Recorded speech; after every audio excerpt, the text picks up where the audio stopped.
Halo para pelanggan setia dan pembaca sekalian. Saya tidak pernah bermimpi bahwa hanya karena kegiatan bersih-bersih rumah di pagi hari yang saya lakukan untuk mengejutkan istri saya justru akan membuka kotak Pandora yang meruntuhkan dunia saya dengan tangan saya sendiri. Hari itu adalah pagi yang sangat biasa, bahkan cenderung menyenangkan. Pada hari Jumat pagi, saya mengambil cuti tahunan untuk mengurus beberapa urusan pribadi. Rencananya, saya ingin memberikan kejutan kecil untuk istri saya saat dia pulang kerja nanti dengan membersihkan rumah, mencuci baju, hingga menyiapkan makan malam. Nama saya Budi Santoso. Usia saya 35 tahun. Saya adalah karyawan biasa di sebuah perusahaan logistik. Meski gaji saya tidak besar, pekerjaan ini stabil. Istri saya, Sari, berusia 32 tahun, bekerja sebagai akuntan di sebuah firma desain interior swasta. Pekerjaannya penuh tekanan, tapi teratur. Kami sudah menikah selama 5 tahun, dan memiliki seorang putra bernama Rizky, yang tahun ini baru menginjak usia 4 tahun. Kami adalah keluarga kecil yang tinggal di sebuah apartemen sederhana. Meski tidak mewah, kami hidup berkecukupan dan di mata orang lain, kami tampak seperti potret keluarga yang ideal. Namun, bagaimana orang lain bisa tahu tentang keretakan rumah tangga yang terjadi tanpa suara? Belakangan ini Sari banyak berubah. Dia sering pulang larut malam, dengan alasan lembur atau harus bertemu klien. Saya mempercayai istri saya. Saya pikir Sari adalah orang yang serius dan bukan tipe orang yang akan melakukan hal-hal bodoh. Istri saya bukan tipe pemimpi, bukan tipe yang peduli pada gaya, dan bukan orang yang mudah membuka hati. Dulu, dia bahkan pernah menolak pernyataan cinta dari rekan kerjanya dengan tegas hanya karena perasaannya tidak enak. Saat masih pacaran, istri saya pernah berkata, "Aku suka kepastian. Kalau sudah jadi suami istri, tidak boleh ada yang disembunyikan satu sama lain." Kata-kata itu menjadi dasar kepercayaan saya padanya. Bahkan ketika istri saya mulai jarang bicara, ketika dia mulai tidur memunggungi saya, dan ketika pelukan hangat menjadi hak istimewa yang langka seperti barang antik, saya tetap percaya. Pagi itu, setelah mengantar Rizky ke TK, saya pulang ke rumah, menyalakan musik yang tenang, dan mulai bersih-bersih. Rumah tidak terlalu kotor, tapi saya ingin merapikan semuanya dengan sempurna. Saya mengelap debu, merapikan buku, mengecek kulkas, lalu menuju ke mesin cuci. Keranjang cucian ada di samping kamar tidur. Saya duduk dan mulai memilah pakaian satu persatu. Baju putih dipisah, baju berwarna dipisah, pakaian dalam, kaos kaki, semuanya tampak biasa saja. Sampai saya mengambil jaket tipis berwarna krem milik istri saya. Itu baju yang dipakainya kemarin.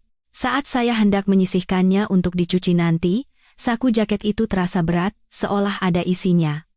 Saya memasukkan tangan ke saku kanan, kosong, saya pindah ke saku kiri, saya merasakan sesuatu yang lembut terbungkus tisu. Saya pikir itu tisu bekas pakai dan hendak membuangnya ke tempat sampah, tapi rasanya lembab dan lengket, membuat saya curiga. Dengan perasaan tidak enak, saya membuka tisu itu perlahan. Di dalamnya terdapat sebuah kondom bekas pakai. Tidak salah lagi, kondom dengan cairan yang sudah mengering itu dibungkus sembarangan dengan 2 lapis tisu dan disesalkan ke dalam saku jaket. Perasaan pertama yang muncul bukanlah kemarahan, melainkan rasa mual. Jantung saya berdegup kencang seakan mau melompat keluar dari dada.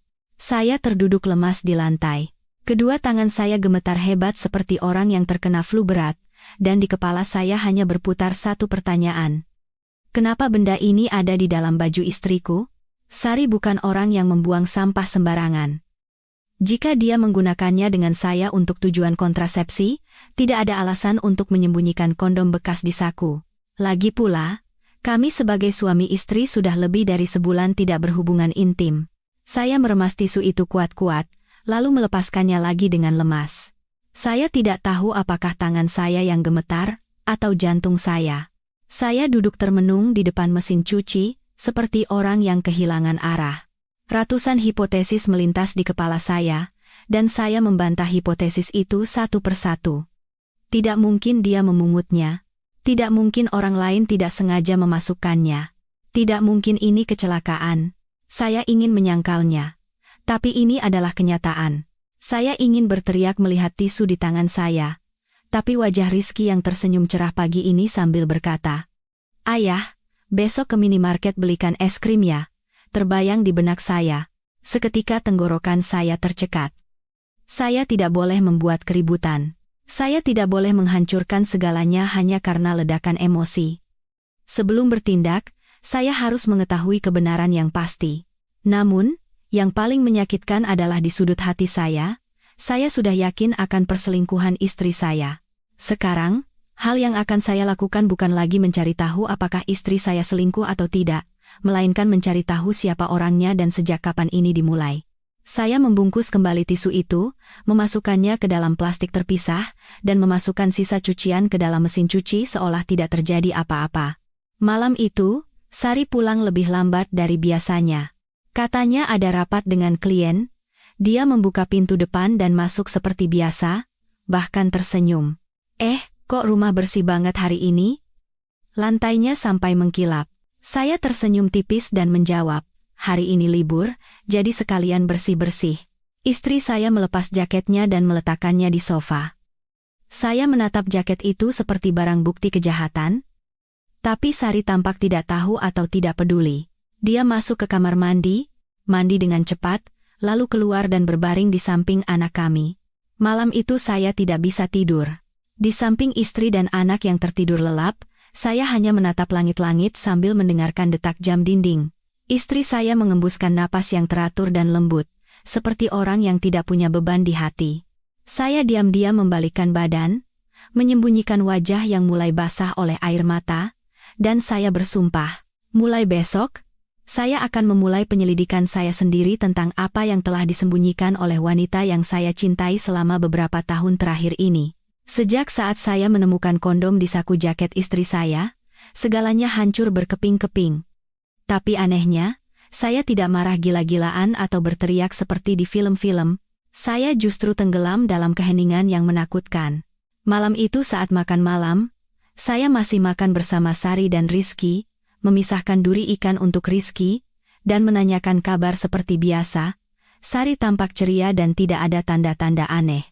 Dia bahkan bercerita tentang rekan kerja baru yang muda dan energik di kantornya. Dia tertawa lebih banyak dari biasanya, tapi malam itu, setiap tawa istri saya terasa seperti jarum yang menusuk jantung saya satu persatu. Malam harinya, saat Sari mandi, saya mencoba membuka ponselnya seperti biasa. Terkunci dengan sidik jari, saya tidak bisa masuk. Dulu dia membagikan kata sandinya, tapi sepertinya baru-baru ini diganti. Saat saya tanya, dia menjawab, "Ada data keuangan klien di HP, jadi manajer menyuruh memperketat keamanan." Waktu itu saya percaya, tapi sekarang saya sadar ada data yang lebih penting daripada data klien. Setelah anak kami tidur, saya berbaring di samping Sari dan meletakkan tangan saya di bahunya. Dia tidak menghindar, tapi juga tidak merespons. Saya mencoba mencari kehangatan yang akrab dari tubuh wanita yang saya cintai, tapi yang saya rasakan hanyalah jarak yang tak terlihat. Istri saya membalikkan badan menghadap dinding dan segera tertidur. Dan saya terjaga sepanjang malam. Mata saya menatap langit-langit dengan kosong, kepala saya penuh dengan ratusan pertanyaan. Sejak kapan istri saya bisa membohongi saya dengan begitu mudah?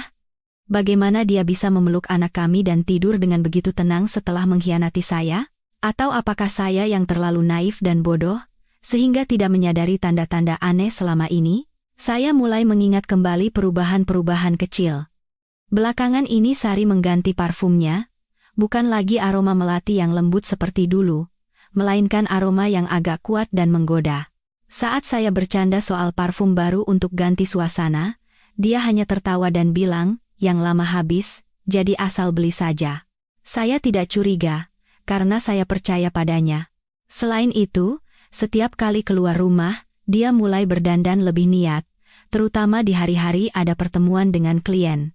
Pernah sekali saya menemukan sepatu hak tinggi yang belum pernah saya lihat di tasnya. Saat ditanya, dia bilang itu sepatu pinjaman teman. Saya berpikir sederhana dan tidak bertanya lagi.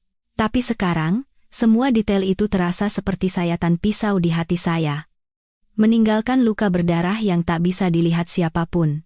Keesokan paginya, saya menunggu Sari dan Rizky berangkat, lalu saya mulai bertindak. Saya menyalakan tablet PC lama istri saya. Dulu kami sering memakainya saat awal menikah, tapi sekarang hampir tidak pernah disentuh. Saya berharap menemukan petunjuk kecil. Mengejutkan, meskipun sudah lama tidak dipakai, akun Facebooknya masih dalam status login, tapi itu bukan akun utama yang biasa dia pakai, melainkan akun kedua dengan nama yang sangat asing. Foto profilnya setangkai mawar merah. Temannya tidak banyak, tapi pesan yang dipertukarkan sangat banyak, terutama percakapan dengan seorang pria bernama Hendra. Dengan tangan gemetar, saya membuka jendela obrolan mereka. Pesan terbaru adalah 1 hari yang lalu. Hari ini pakai gaun merah itu ya? Aku benar-benar tergila-gila melihatmu pakai baju itu. Sari menjawab, itu agak pendek. Gimana kalau ada yang lihat? Biar aku saja yang lihat, kan cukup. Saya membeku di tempat. Saya menggulir ke atas untuk melihat pesan-pesan yang lebih lama. Isinya lebih mengejutkan. Sejak pertama melihatmu, aku ingin memelukmu. Saat kamu menciumku pertama kali, rasanya aku jadi muda kembali. Saat bersamamu, aku tidak memikirkan apa-apa. Rasanya seperti tidak ada suami, tidak ada anak, hanya ada kita berdua. Saya tidak sanggup membaca lebih lanjut. Tangan saya lemas, tenggorokan saya terasa terbakar. Istri saya wanita yang saya yakini akan merasa aman hanya dengan satu pelukan saya, sekarang ingin menjadi orang lain di pelukan pria lain. Dia ingin kembali muda, ingin melupakan tanggung jawab, dan ingin hidup seperti gadis yang baru mulai jatuh cinta. Lalu bagaimana dengan saya? Bagaimana dengan Rizky? Saat itu, saya tidak tahu harus marah, benci, atau merasa kasihan. Marah atas pengkhianatan, benci karena ditipu, dan kasihan pada diri sendiri yang begitu mencintai satu orang tanpa sadar kapan mulai dibuang. Saya menutup tablet itu dan tidak menyentuh apapun lagi. Tapi di dalam kepala, saya sudah membuat keputusan. Saya harus tahu siapa bajingan itu, di mana dia, dan apa kerjanya. Saya harus tahu bagaimana saya bisa menjadi badut di rumah saya sendiri. Malam itu, saya diam-diam mengunduh aplikasi pelacak lokasi. Aplikasi yang biasanya digunakan untuk memantau anak atau keluarga secara real-time. Saat Sari sedang keramas, saya berpura-pura mengambil barang di kamar mandi dan mengambil ponselnya yang ada di atas rak. Tanpa sepengetahuannya, saya membuka kunci ponsel menggunakan jari istri saya. Aplikasi terinstal dalam 30 detik dan disembunyikan dengan sempurna tanpa jejak. Saya tidak merasa bersalah. Saat itu, bagi saya, kebenaran lebih penting daripada privasi. Malam itu pun saya begadang lagi. Tapi kali ini bukan karena sedih, melainkan untuk persiapan. Saya merasa menjadi aktor yang tidak diinginkan dalam film yang disutradarai istri saya. Saya harus tahu skenario selanjutnya. Siapa pemeran utamanya, dan apakah masih ada tempat bagi saya dalam cerita ini. Saat Sari tertidur lelap di samping saya diam-diam menarik selimut untuk menutupinya. Saya menatap wajah yang akrab itu. Bibir yang dulu membuat saya jatuh cinta setengah mati, mata yang membuat saya percaya tanpa keraguan sedikit pun. Saya tidak lagi membencinya. Hanya terasa asing. Seolah orang yang berbaring di sebelah saya ini fisiknya Sari, tapi hatinya adalah wanita yang sama sekali berbeda. Saya mencium kening putra saya dengan lembut. Dalam kegelapan, saya berbisik, "Nak, kalau nanti ayah dan ibu tidak tinggal bersama lagi, ayah akan selalu ada di sisimu." Selalu. Rizky membalikkan badan dan membenamkan wajahnya di dada saya, tidur dengan nyenyak. Saya menggenggam tangan kecilnya erat-erat. Apapun yang terjadi, saya tidak boleh kehilangan anak saya.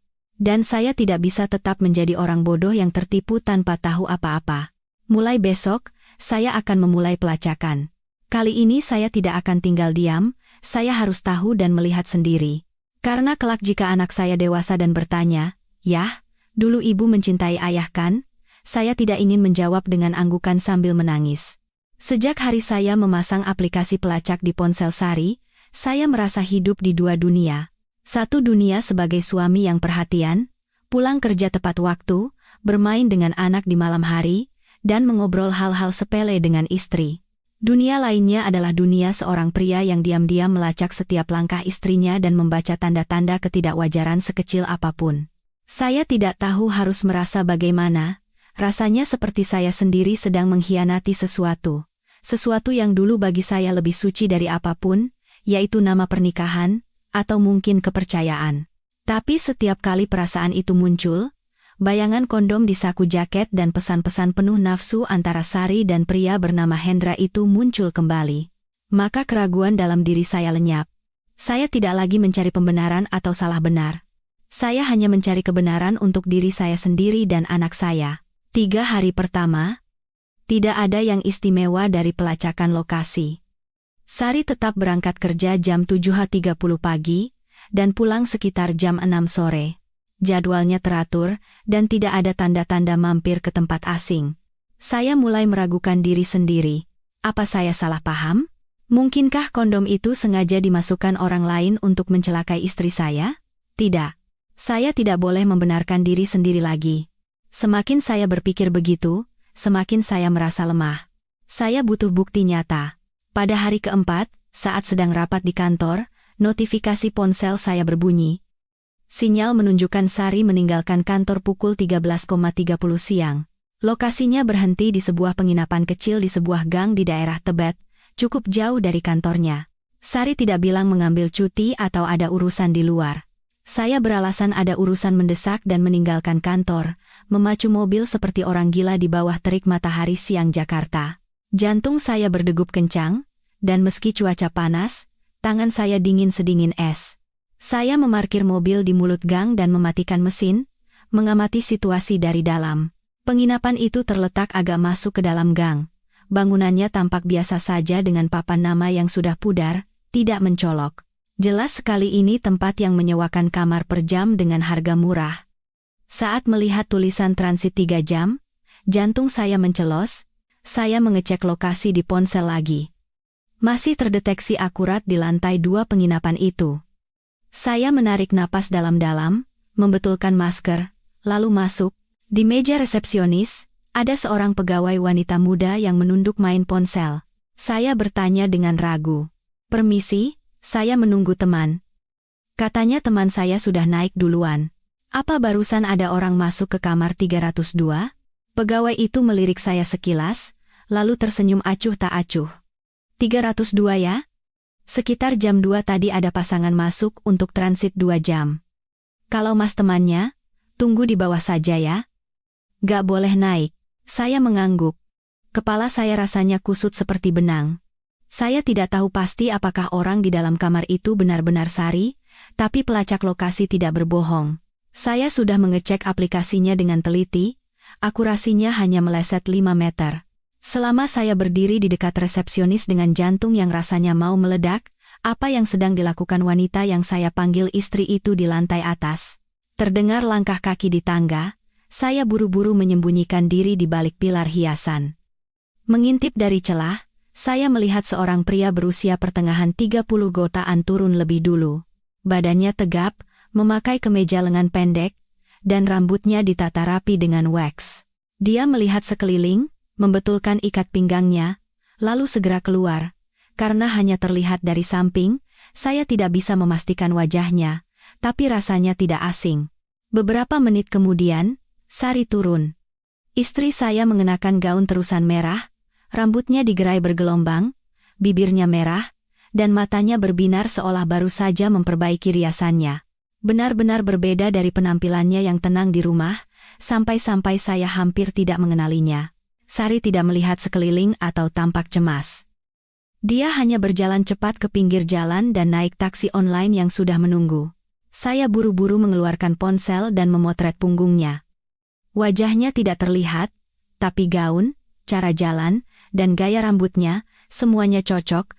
Setelah istri saya pergi, saya masih berdiam diri di tempat itu cukup lama. Di dalam hati, bukan lagi rasa sakit yang tersisa, melainkan kehampaan. Semua hal yang berusaha saya tutupi dan abaikan kini terpampang jelas. Istri saya benar-benar tidur dengan pria lain.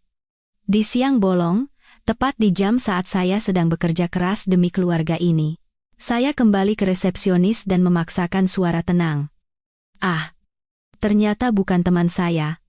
Sepertinya saya salah tempat. Terima kasih." Lalu saya berbalik. Dengan beban runtuhnya kepercayaan seumur hidup, langkah saya terasa berat sekali. Saya menyetir pulang, duduk di dalam mobil cukup lama, baru akhirnya masuk ke rumah. Sari pulang sekitar 1 jam lebih lambat dari saya. Dia membuka pintu dan tersenyum ringan. "Duh, hari ini capek banget." Si bos menyuruh lihat sampel furnitur sampai ke daerah Kemang. Saya hanya mengangguk, tidak berkata apa-apa. Istri saya mengganti pakaian dan pergi ke dapur menghangatkan makanan. Saya menatap punggungnya dan berpikir, siapa wanita ini? Apakah orang yang sedang menyiapkan makanan untuk anak ini adalah orang yang sama dengan yang pergi ke hotel dengan pria lain kurang dari 2 jam lalu? Bagaimana dia bisa begitu tenang? Bagaimana dia bisa menjalani 2 kehidupan sekaligus, seolah tidak terjadi apa-apa? Saya merasa hidup dalam naskah yang ditulis oleh istri saya. Malam itu, saat Sari sudah tidur nyenyak, saya membuka kembali aplikasi pelacak lokasi, lalu menangkap layar informasi lokasi beserta foto istri saya saat keluar dari hotel. Saya membuat folder rahasia di komputer dengan nama kebenaran. Saya tahu saya tidak bisa hanya menyimpan semuanya di kepala. Saya harus mencatat, menyimpan, dan merapikannya. Bukan untuk balas dendam, tapi agar tidak lupa. Saya tidak akan langsung menginterogasi istri saya. Saya butuh lebih banyak bukti. Saya harus tahu jelas hubungan antara istri saya dan pria itu. Apakah hanya api sesaat atau hubungan yang sudah berlangsung berbulan-bulan? Saya tidak akan menjadi orang bodoh lagi. Saya akan menunggu dan melacak, dan jika waktunya tiba, saya akan melontarkan satu pertanyaan pada istri saya. "Sari, saat berbaring di samping pria lain, apakah ada sedetik saja tersisa rasa cintamu padaku? Tapi itu urusan nanti. Sekarang, saya duduk di kamar yang gelap di samping putra saya yang tertidur lelap, dan berjanji. Ini hanyalah awal dari kebenaran. Saya tidak akan berhenti sebelum mengetahui gambaran utuh yang tersembunyi di balik pernikahan ini. Sejak hari saya melihat Sari keluar dari hotel, saya pikir saya tidak akan bisa terluka lagi. Tapi saya tidak tahu bahwa penderitaan itu bertingkat-tingkat. Saya yang bangga merasa sudah tahu segalanya tentang istri saya, kini ditarik lebih dalam ke jurang kebenaran. Di sana, setiap penemuan baru terasa seperti pisau yang menguliti hati saya. Selama beberapa hari setelahnya, saya hidup seperti hantu di rumah sendiri. Saya tidak lagi mengobrol dengan Sari seperti dulu, tidak bertanya dia pergi kemana atau melakukan apa. Istri saya berbohong secara teratur, beralasan pekerjaan, pulang tepat waktu, dan bermain dengan Rizky seolah dia ibu teladan. Hanya saya yang bukan lagi diri saya yang dulu. Saya memaksakan senyum, menjawab singkat, dan selalu menghindari tatapan mata wanita yang memerankan peran istri dengan sangat lihai itu. Namun saya tahu, kecurigaan saja tidak cukup. Saya harus tahu lebih jelas seperti apa perasaan Sari dan pria itu secara konkret. Malam itu setelah Sari tidur, saya membuka lagi tablet PC lama itu. Akun Facebook kedua Sari masih login, tapi isi pesannya sudah hilang semua. Sepertinya istri saya menghapus semuanya. Saya kecewa, tapi tidak menyerah.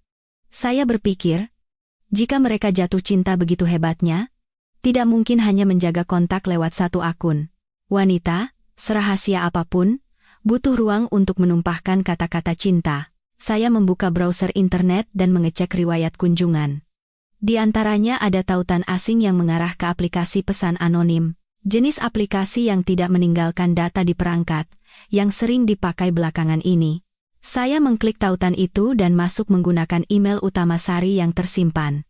Sesuai dugaan saya, muncul banyak pesan.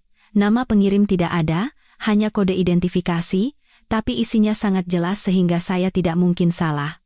"Mas Hendra, besok bisa ketemu lebih awal? Aku kangen banget. Besok pagi ada rapat. Mungkin jam makan siang baru bisa keluar. Ketemu di tempat biasa ya. Aku ingin sekali memeluk pinggang rampingmu. Kalau saja kita tidak punya suami atau anak, apakah kita akan lebih bahagia? Jangan dipikirkan. Aku tahu pasti akan begitu." Saya membaca baris demi baris sambil meresapinya. Tangan saya mengepal sampai urat-uratnya menonjol. Istri saya bukan hanya berkhianat secara fisik, tapi juga hatinya. Saya menahan emosi dan terus mencari. Di percakapan lain, istri saya membicarakan tentang saya. "Mas Budi orang baik. Dia sayang anak, nggak minum alkohol, nggak merokok, nggak pernah kasar. Tapi aku nggak merasakan apa-apa lagi. Rasanya seperti tinggal di rumah orang asing. Saya tidak percaya wanita yang menangis saat saya lamar dan bilang saya adalah tempat berlindung yang aman, kini menganggap saya seperti orang asing. Saya tidak tahu harus menyalahkan istri saya yang menjadi begitu dingin, atau menyalahkan diri sendiri yang tidak sadar cintanya mulai pudar. Saya mengalihkan pandangan dari layar, bangkit, dan pergi ke balkon untuk menarik napas dalam-dalam demi menjaga ketenangan. Di luar, lampu jalan berpendar kuning dan angin bertiup lembut, jendela tetangga masih menyala dan terdengar samar suara tawa. Tiba-tiba saya merasakan isolasi yang mengerikan. Seluruh dunia menjalani hidup yang tenang, tapi saya sendiri terombang-ambing membawa rahasia yang tak bisa diceritakan pada siapapun. Saya teringat orang tua saya di kampung yang seumur hidup bekerja keras demi anak-anaknya. Betapa hancurnya hati mereka jika tahu putra mereka dikhianati sehina ini oleh istrinya. Tapi yang paling saya takutkan bukan rasa sakit orang tua saya, melainkan tatapan mata anak saya.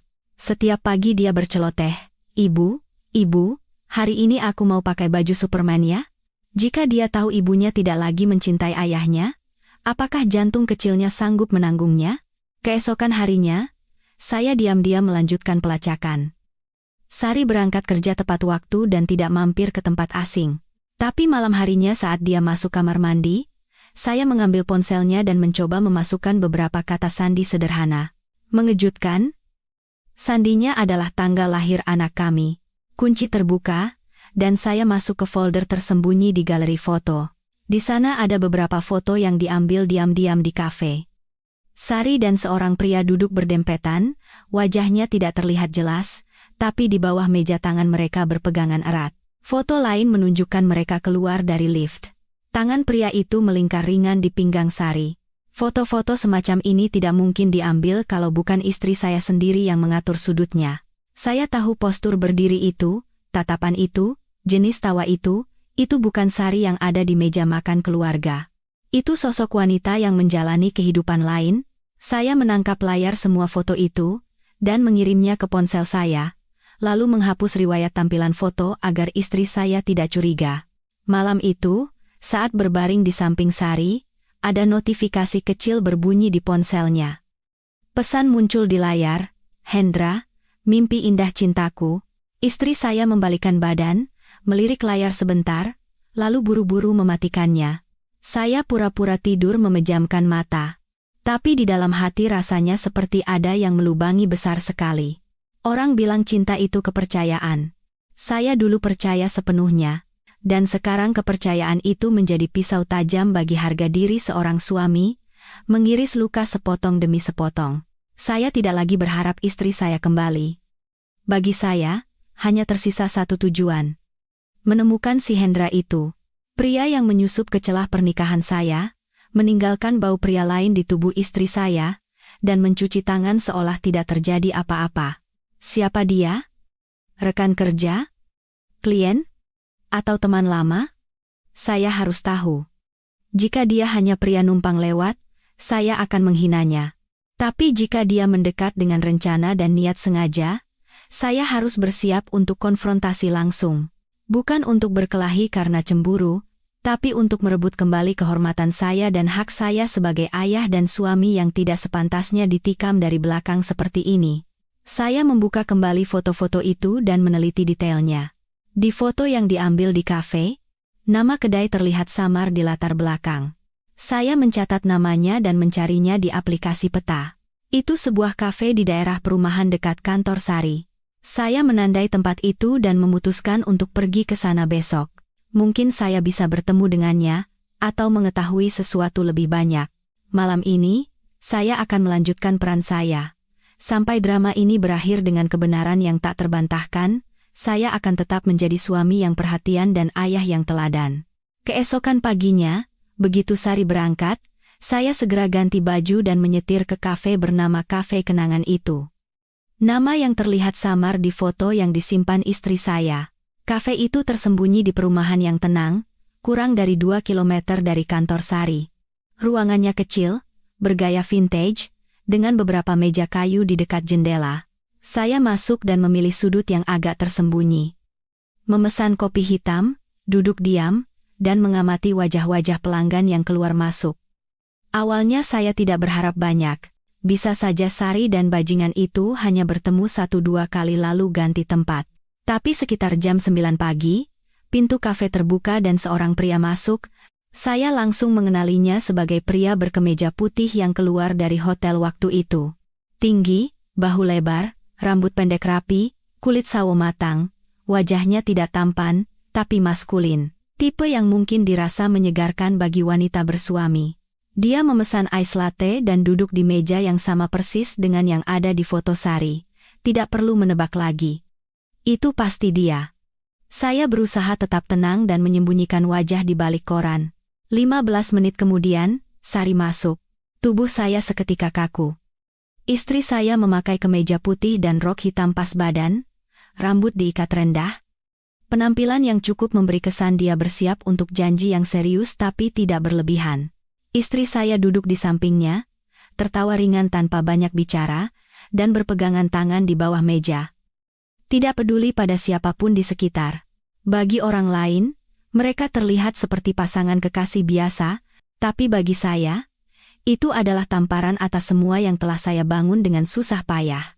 Saya mengeluarkan ponsel, menahan tangan agar tidak gemetar, dan mengambil beberapa foto dari jauh. Hanya dalam beberapa detik, saya mendapatkan bukti yang cukup untuk memenangkan sidang apapun. Tapi saya tidak terburu-buru. Saya harus tahu lebih detail tentang bajingan itu. Saya menunggu mereka pergi. Sari kembali ke kantor, dan pria itu berjalan ke mobil yang diparkir di dekat situ. Plat nomornya bukan plat Jakarta B, melainkan plat Bogor.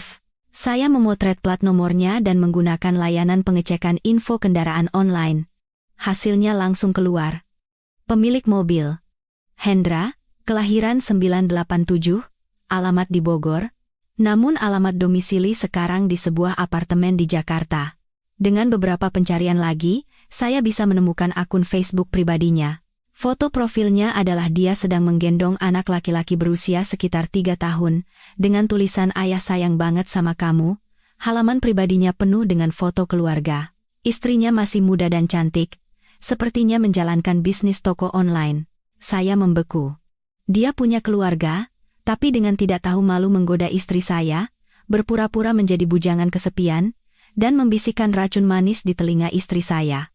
Saya melihat beberapa postingan terbarunya, dia sering menulis status seperti dinas luar, sendiri itu bebas, dan di setiap status itu istrinya memberikan komentar penuh kasih sayang. Wanita itu tidak tahu apa-apa. Saya bingung harus kasihan padanya, atau menganggap dia hanyalah versi lain dari saya yang tidak tahu kalau sedang dikhianati. Saya menyimpan semua informasi, foto, alamat, sampai daftar temannya. Malamnya, saat Sari selesai mandi, saya bertanya dengan lembut, "Kelihatannya capek banget akhir-akhir ini, sering pulang telat juga?" Sari menjawab tanpa terlihat kaget, hanya tersenyum. "Iya nih, timku lagi banyak kerjaan. Ada 3 klien baru, masalah darurat muncul terus, mana Pak Bos orangnya teliti banget kan?" Saya mengangguk dan tidak bicara lagi. Saya mulai merinding melihat kemampuan berbohong istri saya. 1 tatapan mata, 1 gerakan tubuh, 1 nada bicara, semuanya mulus tanpa keraguan sedikit pun. Saya tidak percaya wanita yang tidur di samping saya selama 5 tahun, yang begadang bersama menjaga anak, yang menangis di bahu saya saat ibu saya meninggal, kini bisa melakukan sandiwara sesempurna ini. Saya menatap istri saya, mencoba mencari sosok Sari yang dulu di matanya, tapi yang terlihat hanyalah topeng yang sudah terlalu akrab. Saya memikirkan pria bernama Hendra itu. Pria yang punya keluarga dan anak, tapi menghancurkan keluarga orang lain.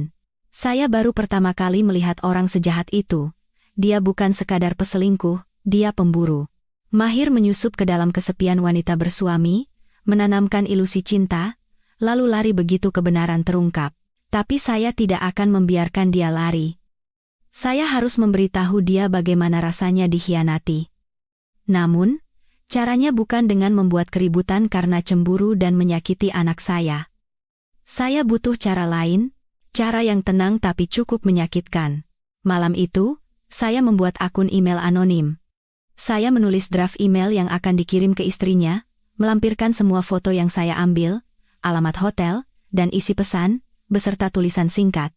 Alamat email istrinya tertera di akun Facebook bisnis toko online-nya. Saya tidak langsung mengirimnya. Hanya menyimpannya di draft. Saya butuh waktu yang tepat dan sedikit informasi lagi untuk membuat serangan saya lebih akurat. Di saat bersamaan, saya memikirkan hal lain. Mengajukan gugatan cerai. Tapi sebelumnya, saya butuh kepastian bahwa hak asuh Rizky harus jatuh ke tangan saya. Jadi saya diam-diam menyiapkan berkas dan mulai berkonsultasi dengan teman dekat saya yang seorang pengacara. Saya tahu Sari mencintai Rizky, tapi dia sekarang hidup di dunia yang palsu. Saya tidak bisa membiarkan anak saya tumbuh di antara orang dewasa yang saling tidak percaya. Keesokan harinya saat Sari berangkat kerja, saya memantau lewat pelacak lokasi bahwa dia mampir lagi ke hotel tua itu. Kali ini saya tidak pergi. Saya hanya menyimpan foto pesan yang saya terima pagi ini yang berbunyi, "Mas tunggu duluan ya. Aku sebentar lagi naik." Beserta info lokasi, tanggal, dan waktu. Cukup sudah. Semua kepingan sudah terkumpul. Sekarang di kepala saya hanya tersisa satu pertanyaan. Jika ketahuan, apa yang akan istri saya lakukan? Dan jika dia berlutut menangis minta maaf, apa yang akan saya lakukan? Tapi mungkin jawabannya sudah ditetapkan dalam hati saya sejak hari saya membuka jaket itu dan menemukan secarik pengkhianatan yang terbungkus tisu kumal itu. Saya tidak ingat lagi sudah berapa hari berlalu sejak saya menemukan kebenaran itu. Setiap pagi saat membuka mata, hati rasanya semakin berat. Setiap langkah kaki istri saya saat keluar pintu terasa seperti pisau yang mengiris jantung saya diam-diam. Ada malam-malam di mana saya berbaring di samping Sari dan gelisah berjam-jam. Mendengar napas teraturnya, hati saya rasanya melayang di ruang hampa yang dingin. Saya berusaha tetap tenang, tidak marah, tidak mengucapkannya, tidak membiarkan emosi menguasai akal sehat. Tapi ada saatnya manusia tidak bisa lagi bersandiwara. Saya tahu hari itu semakin dekat, dan malam itu, setelah Sari lembur seminggu penuh, dan setelah saya menyimpan cukup foto, pesan, catatan lokasi, hingga rekaman suara di kafe, saya memutuskan untuk tidak menunggu lagi. Saya menunggu Rizky tidur lelap, lalu menyalakan musik pelan di ruang tamu, duduk di sofa, dan memanggil Sari. Dia baru saja keluar dari kamar mandi, rambutnya masih basah, memakai kaos longgar dan celana pendek. Tangannya memegang ponsel, menggulir layar sambil berjalan mendekat. Saya berkata lembut tapi tegas, "Kita perlu bicara sebentar." Sari mengangkat kepala, tampak sedikit kaget. Dia duduk di sofa seberang, meletakkan ponsel di sampingnya, dan menatap saya dengan mata menyelidik. "Ada apa sih kok serius banget?" tanyanya dengan suara yang dipaksakan lembut. Saya menatap lurus ke mata istri saya. Dulu tatapan itu memberi ketenangan, kini yang terlihat hanya kewaspadaan. Saya tidak bicara panjang lebar. Saya meletakkan sebuah amplop di depannya. Di dalamnya ada foto Sari duduk di samping Hendra di kafe, foto keluar dari hotel, pesan cintaku, dan info lokasi dengan tanggal serta waktu yang jelas. Sari tidak langsung membukanya. Dia menatap saya. Tanpa ekspresi, dia membalik foto satu persatu dengan perlahan. Saya melihat tangannya sedikit gemetar, tapi dia mempertahankan ketenangan yang menakutkan. Setelah sampai di lembar terakhir, dia mengangkat kepala. Matanya memerah, tapi tidak ada air mata yang jatuh. Dia bertanya, "Sejak kapan kamu mengawasiku?" Saya menjawab, "Sejak hari kamu lupa membuang kondom di saku jaketmu." Sari diam cukup lama, lalu tertawa, tawa yang sangat tipis tapi penuh kepahitan. "Akhirnya gara-gara itu ya semuanya ketahuan." Saya merendahkan suara, "Bukan. Karena kamu mengkhianati aku, Rizky, dan keluarga yang berusaha aku jaga ini." Sari menatap saya. Air mata menggenang di matanya, tapi dia tetap tidak merasa bersalah. "Kamu suami yang baik, Mas. Aku tahu. Aku nggak pernah menyangkal itu. Tapi aku nggak merasakan apa-apa lagi sama kamu." Saya kehilangan kata-kata. Saya sudah menduganya, tapi mendengarnya langsung dari mulut istri saya rasanya jantung saya berhenti berdetak. Saya bertanya, "Kalau begitu, sama pria yang punya istri dan anak itu, kamu punya perasaan?" Sari menggeleng. "Nggak peduli dia punya istri atau enggak. Cuma kalau di samping dia, aku merasa hidup. Aku merasa jadi perempuan. Kalau di sampingmu, aku cuma kayak bayangan." Saya menatap istri saya.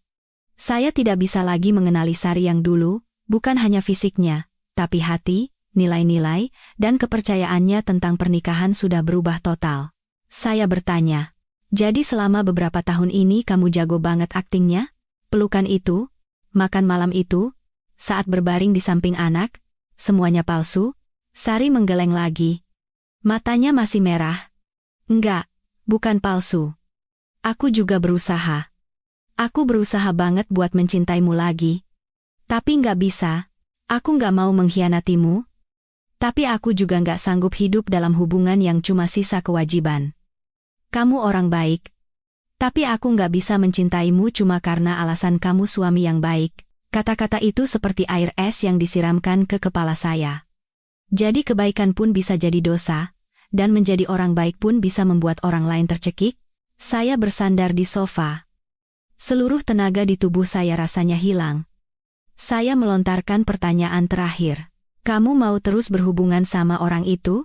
Sari diam cukup lama, lalu mengangguk, gerakan yang lemah, tapi jawaban yang cukup bagi saya. Saya tidak bicara apa-apa lagi. Berdiri, dan masuk ke kamar. Saat menutup pintu, terdengar suara isak tangis samar dari belakang. Saya tidak tahu apakah dia menangis karena sayang, karena menyesal, atau hanya karena ketahuan, dan saya tidak mau tahu. Yang harus saya lakukan sekarang adalah menjaga kepala tetap dingin, dan tidak menghancurkan segalanya karena amarah sesaat.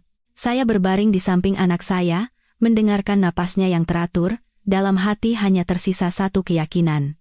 Anak ini harus aku lindungi, apapun caranya, hak asuh harus aku dapatkan. Hanya bersamaku dia bisa tumbuh dalam cinta yang tulus tanpa kebohongan. Tanpa harus menyaksikan dinginnya hubungan antara dua orang yang pernah disebut suami istri. Keesokan harinya, Sari tidak sarapan. Dia diam-diam membereskan barang, berpesan pada anak kami untuk makan yang pintar, lalu berangkat kerja seperti biasa. Tidak ada air mata, tidak ada kata maaf, tidak ada penjelasan tambahan, hanya keheningan yang menakutkan. Seperti orang yang tahu bahwa semua sudah melewati garis yang tak bisa ditarik kembali. Saya menatap punggung istri saya yang menghilang di balik pintu. Hati saya tidak sesakit semalam, hanya hampa. Pernikahan ini sudah mati, tapi belum dikubur. Saya kembali ke rumah, membersihkan meja makan, dan memasukkan foto-foto bukti semalam ke dalam map dengan hati-hati. Sore itu juga, saya menemui pengacara dan mengajukan gugatan cerai, bersama dengan semua bukti perselingkuhan Sari. Saya tidak ingin membesar-besarkan masalah ini, saya hanya ingin mengakhirinya dengan tenang namun jelas. Dan yang terpenting, saya ingin mempertaruhkan semua yang saya miliki untuk mendapatkan hak asuh Rizky. Bagi saya, putra saya adalah satu-satunya alasan saya harus terus berjuang di tengah semua ini. Malam itu, setelah Sari mengangguk, saya pikir semua perasaan dalam diri saya sudah kering. Saya percaya saya sudah cukup kuat menjadi pria yang rasional dan tenang menghadapi situasi ini. Tapi semakin saya mencoba diam, pertanyaan tanpa jawaban semakin mencekik leher saya. Hari demi hari berlalu, keberadaan istri saya di rumah ini seperti pengingat yang kejam akan kegagalan saya. Kegagalan seorang suami, seorang pria, yang pernah percaya bahwa cinta yang tulus saja cukup untuk menahan istrinya di sisinya. Sari terus tinggal di rumah seolah tidak terjadi apa-apa. Dia hampir tidak bicara dengan saya, tidak menyinggung soal perceraian, tidak minta maaf, dan tidak ada permintaan untuk keluar rumah. Dia tetap mengurus Rizky, memasak, dan bermain dengan anak sambil tertawa. Dan setiap kali dia memeluk Rizky, saya harus memalingkan wajah karena terlalu menyakitkan. Saya tidak tahu apakah perasaannya pada anak masih tulus, atau hanya sisa kepingan hati nurani terakhir setelah tidur dengan pria lain. Saya berpura-pura biasa saja, tapi tubuh saya tidak bisa bohong. Saya insomnia, makan tidak teratur, dan dalam 2 minggu berat badan saya turun 3 kilogram. Teman-teman khawatir dan bertanya, tapi saya hanya tertawa dan bilang, stres kerjaan biasa. Tapi saya tahu betul, stres yang sebenarnya ada di dalam rumah yang saya sebut keluarga ini. Lalu pada suatu Sabtu sore, saya membawa Rizky ke taman. Sari tidak ikut dengan alasan ada pekerjaan kantor. Saat saya dan anak saya pulang, saya tidak sengaja menemukan syal sutra merah tersangkut di sandaran sofa. Itu bukan milik Sari, dan saya belum pernah melihat barang itu di rumah. Saya berjalan ke balkon, dan di situ saya membeku. Di pojok balkon di balik tirai bambu, ada 2 cangkir dengan sisa busa kopi dan asbak berisi puntung rokok yang belum lama mati. Sari tidak merokok, saya juga tidak merokok. Di rumah ini tidak ada yang merokok, tapi puntung rokok itu ada di sana. Seperti bukti nyata bahwa ada seorang pria yang berdiri tepat di tempat saya berdiri, menghirup udara rumah ini, menginjak lantai yang saya pel setiap akhir pekan, dan mungkin mencium wanita yang saya sebut istri. Amarah datang bergulung-gulung seperti ombak. Saya menunggu Sari pulang, duduk di tengah ruang tamu, masih memegang syal merah itu di tangan. Saat dia masuk dan melihat saya, dia terhenti sejenak lalu berusaha tenang kembali. Saya mengangkat syal itu dan bertanya singkat, "Siapa?" Sari tidak menjawab. Saya menunjuk ke balkon. "Siapa yang merokok di sana?" "Siapa?" Istri saya diam. Wajahnya perlahan menegang, dia menggigit bibir dan menghindari tatapan saya. Saya mendekat. Suara saya makin keras. "Kamu bawa bajingan itu ke rumah? Ke rumah yang aku beli dengan keringat darah? Ke rumah tempat anak kita tumbuh setiap hari? Apa yang kamu lakukan?" "Sari?" Sari meledak menangis. Sejak ketahuan, baru kali ini dia benar-benar menangis.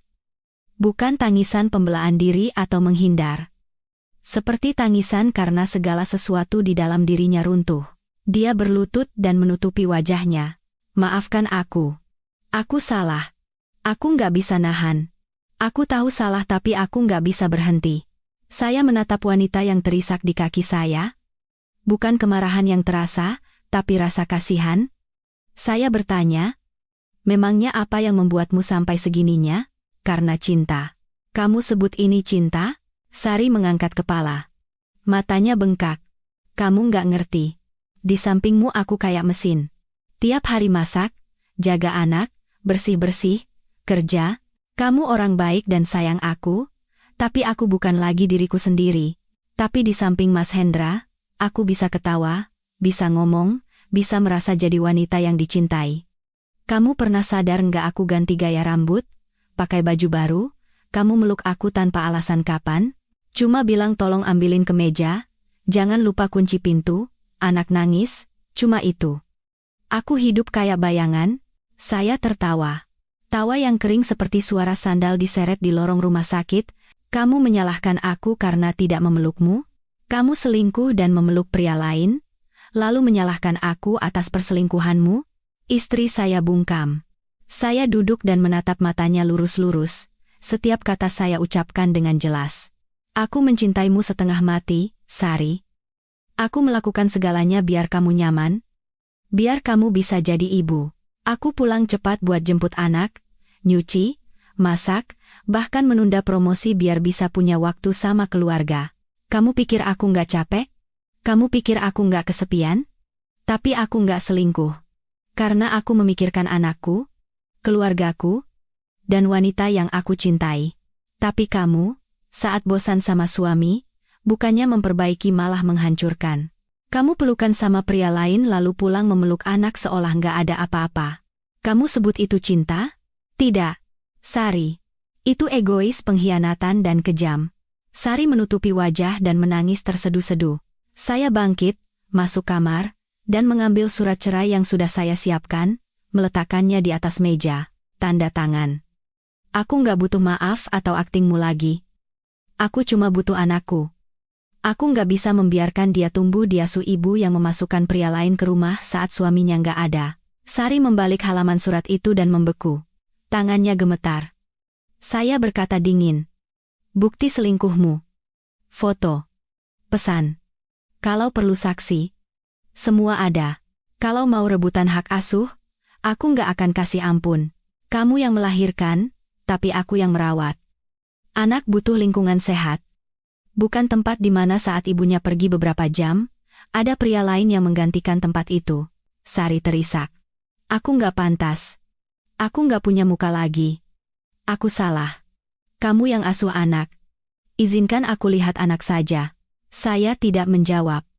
Saya mengambil pena, menandatangani bagian saya, dan mendorong surat itu ke arahnya. Sari mengambil pena, tangannya masih gemetar, dan air mata menetes di atas kertas. Setelah selesai tanda tangan, dia menelungkupkan kepala di meja dan menangis seperti belum pernah menangis seumur hidup. Dan saya merasa hati saya menjadi ringan. Bukan karena rasa bebas, tapi karena akhirnya saya bisa melepaskan orang yang hatinya sudah pergi. Malam itu saya tidur memeluk Rizky. Hati saya lebih ringan dari sebelumnya. Sari duduk lama di balkon, merokok 2 batang rokok curian entah dari mana. Saya tidak tanya dan tidak peduli. Dia adalah masa lalu. Saya dan anak saya adalah masa kini dan masa depan. Dan saya tahu, besok pagi saat matahari terbit, saya akan memulai hidup baru. Hidup tanpanya. Tapi hidup yang pasti akan diisi oleh tawa putra saya. Setelah Sari menandatangani surat cerai, saya pikir semuanya sudah selesai. Tapi kadang kebenaran saja tidak cukup untuk membuat orang sadar. Ada orang yang meskipun sudah satu kakinya masuk jurang, masih percaya bisa berenang kembali asal hati pasangannya cukup lemah untuk memaafkan. Sari tidak bilang akan membatalkan surat itu, tapi dia tetap tinggal di rumah selama beberapa hari menunggu panggilan pengadilan. Dia bertindak tenang dan tidak berani mengajak saya bicara. Setiap pagi dia bangun pagi menyiapkan sarapan Rizky, tapi tidak duduk bersama di meja makan seperti dulu. Dia hanya duduk di pojok, dia memperhatikan anak kami makan, lalu pergi sebelum saya keluar kamar. Saya tidak melarangnya. Saya tidak ingin memperkeruh suasana, demi anak yang terlalu kecil untuk mengerti kata selingkuh yang mengerikan itu, saya ingin semuanya berakhir tenang. Tapi saya sadar diam bukan selalu pilihan bijak. Sari masih berhubungan dengan Hendra.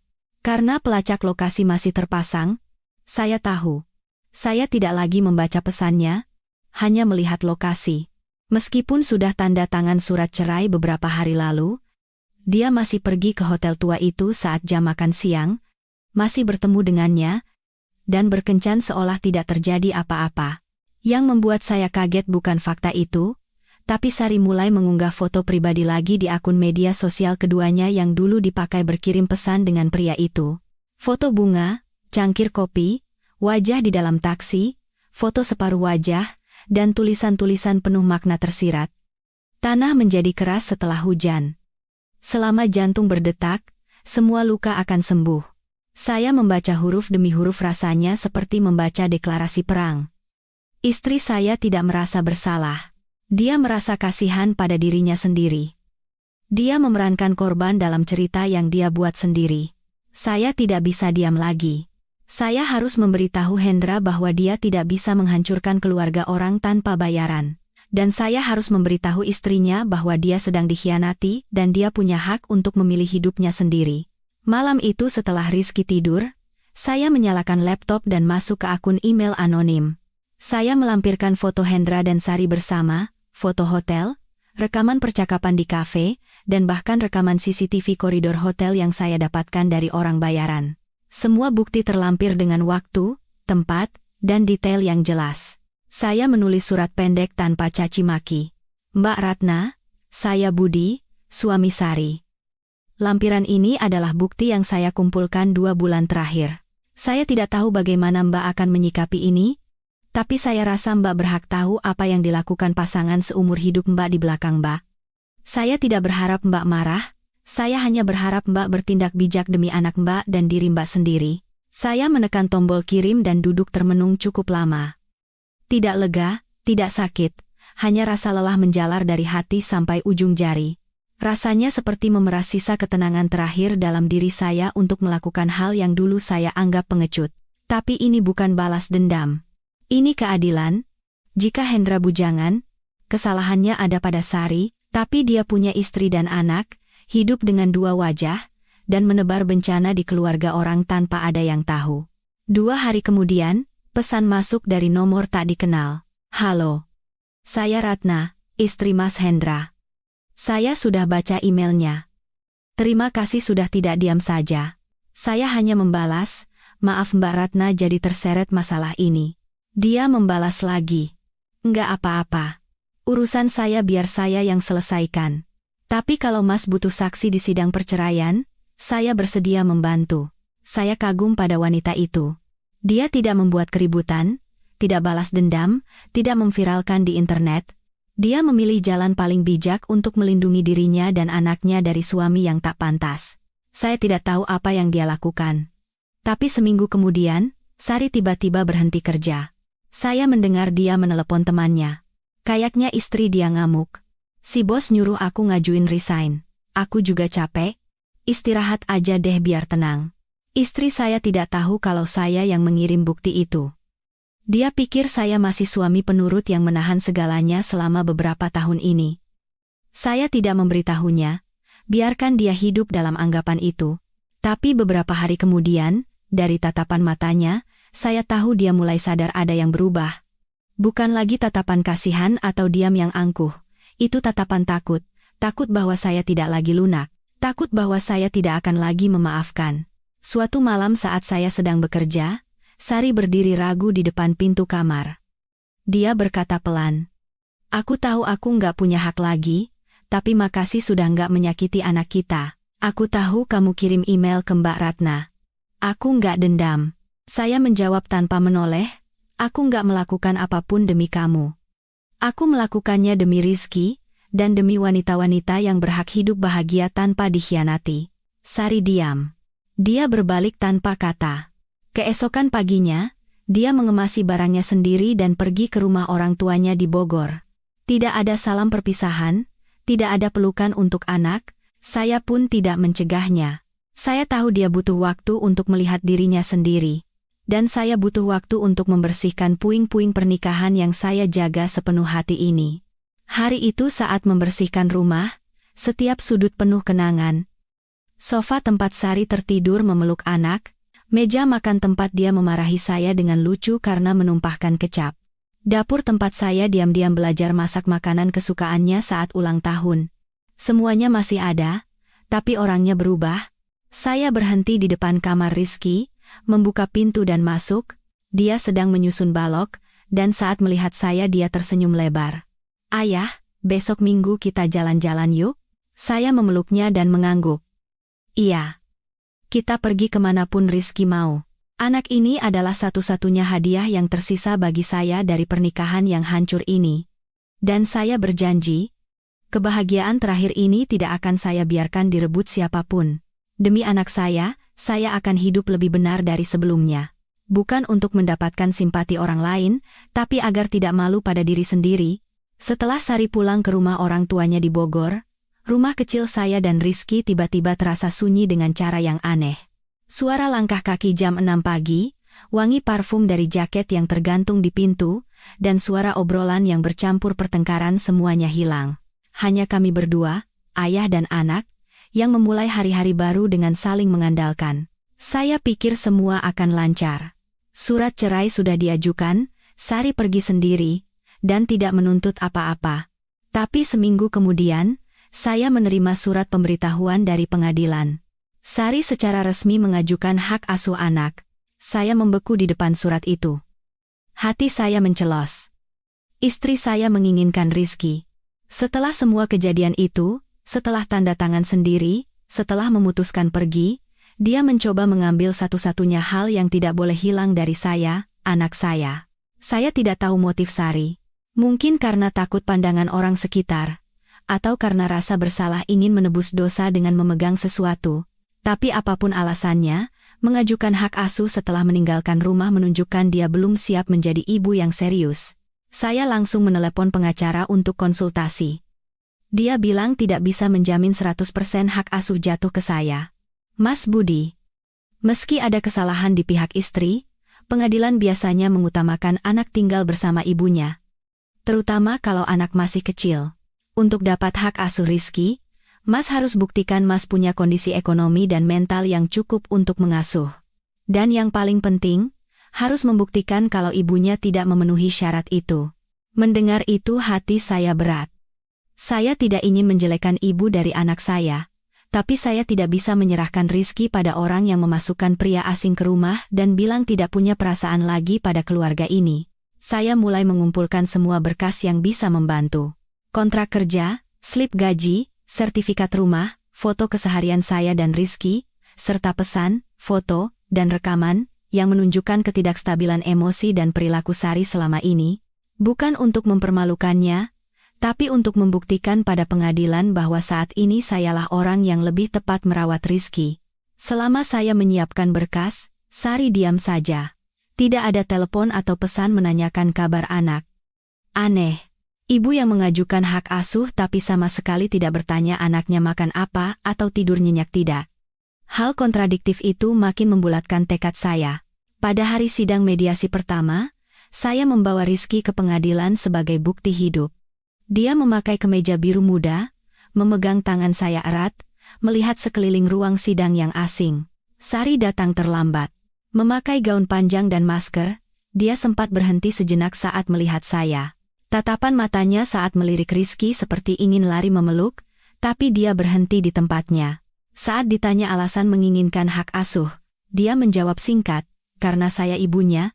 Hakim mengangguk dan bertanya lagi, "Bagaimana ibu menyiapkan landasan ekonomi untuk mengasuh anak saat ini?" Sari sempat terdiam, lalu menjawab, "Saya sedang istirahat kerja sebentar dan sedang mencari pekerjaan baru." Saya menatap istri saya. Bukan dengan rasa menyalahkan, tapi kasihan. Tidak punya pekerjaan, tidak punya rumah sendiri, tapi mau membesarkan anak yang sedang masa pertumbuhan. Apa dia tahu beban apa yang hendak dia pikul? Pengacara saya menyajikan bukti-bukti yang jelas. Saya punya pekerjaan stabil, rumah, lingkungan yang layak, dan sejak Sari pergi saya sudah merawat anak dengan teratur selama 6 bulan. Bahkan saya menyerahkan rekam medis rutin Rizky.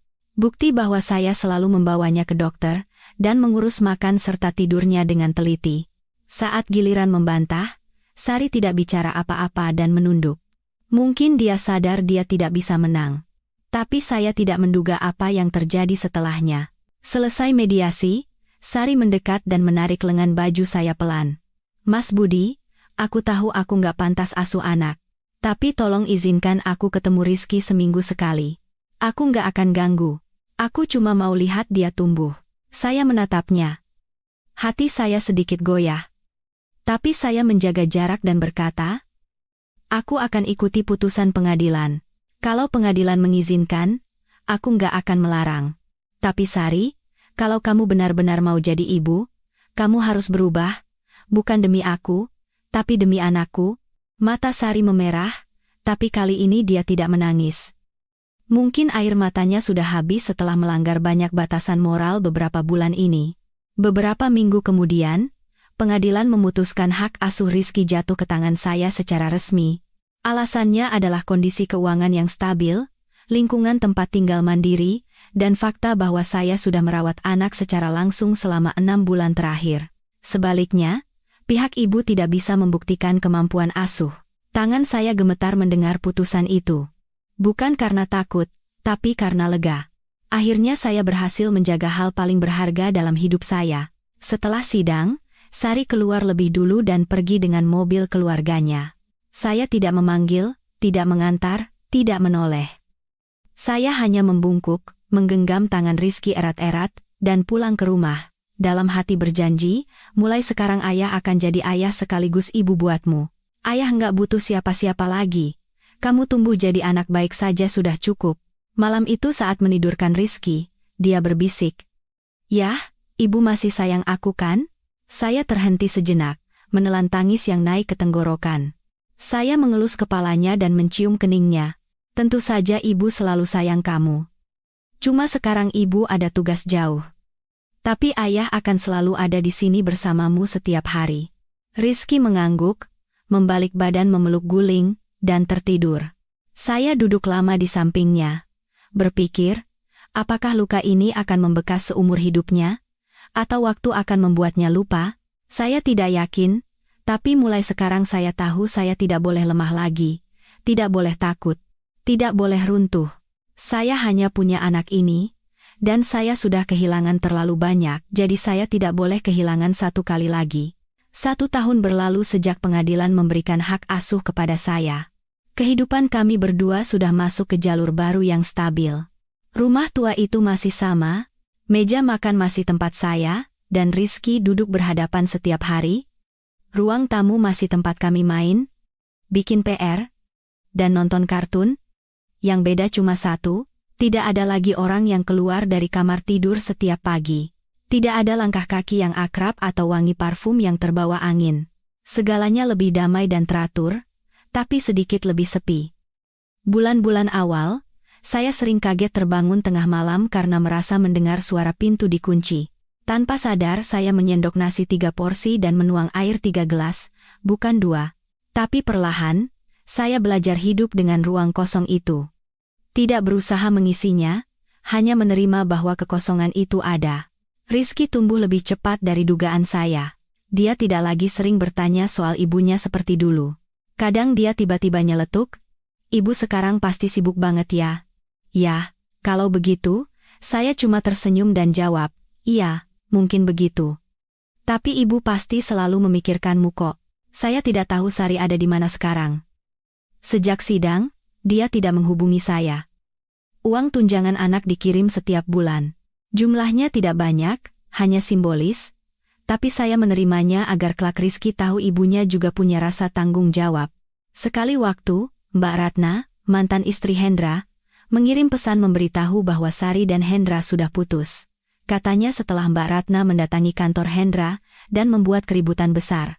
Hendra dipecat, istrinya membawa anak dan pergi, dan Sari bekerja di toko roti kecil, hidup sendiri dengan tenang. Dia tidak lagi muncul di media sosial. Mendengar kabar itu, saya tidak merasa puas atau kasihan. Hanya merasa lelah. Apa yang ditanam, itulah yang dituai. Itu saja. Saya pikir saya akan membenci istri saya seumur hidup, tapi waktu membuat manusia menjadi lebih tenang. Suatu malam setelah Rizky tidur, saya duduk sendiri di balkon melihat jalanan di bawah. Tiba-tiba teringat masa-masa awal pacaran. Tawa Sari saat pertama kali bertemu orang tua saya, tangan kecil halusnya yang menggenggam saya di pernikahan, dan air mata bahagianya saat tahu dia hamil. Semuanya nyata, pernah nyata, hanya saja Sari setelah itu menghilangkannya. Atau lebih tepatnya, kami saling kehilangan. Bukan karena satu pengkhianatan, tapi karena diam dan ketidakpedulian yang panjang. Kami pikir cinta saja cukup, dan lupa bahwa pernikahan seperti pohon yang harus disiram setiap hari.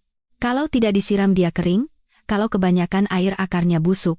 Saya juga punya salah.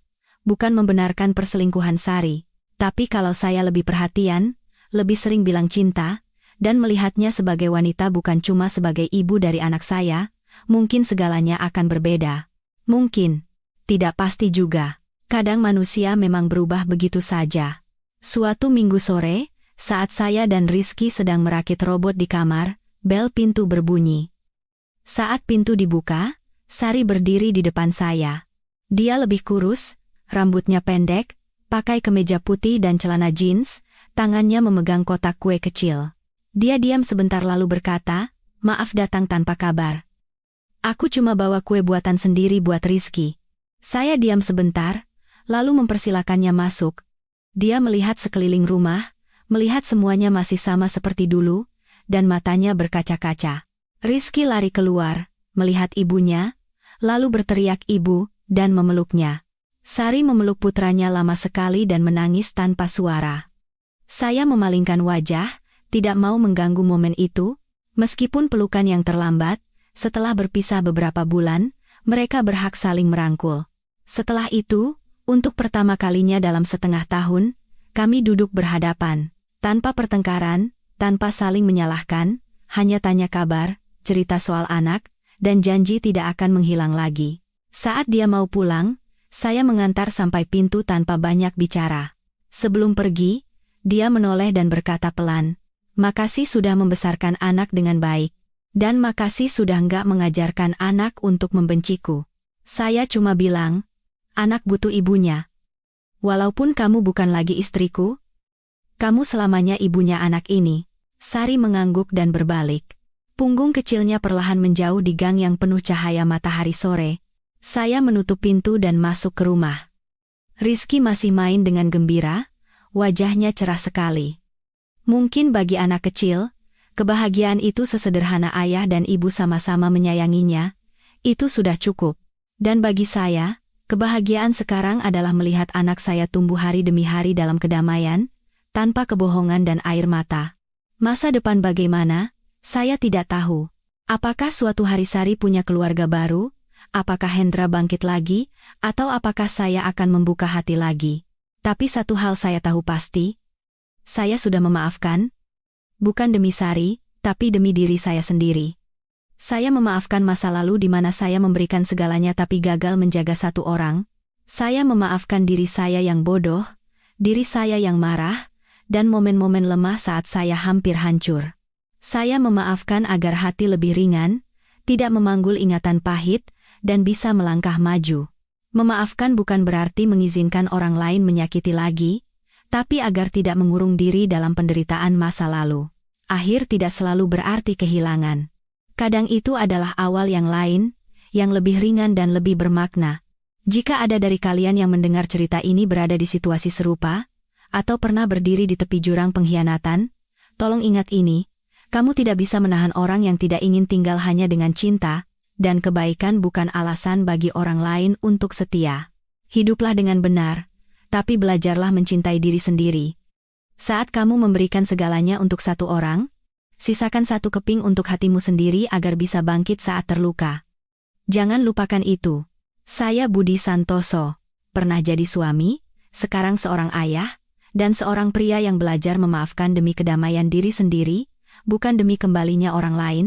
Jika cerita ini menyentuh hati kalian, tolong tinggalkan komentar, like, dan subscribe saluran ini. Mungkin di luar sana ada orang lain yang butuh dihibur bahwa mereka tidak sendirian, dan sedang berjuang melewati rasa sakit. Terima kasih sudah mendengarkan.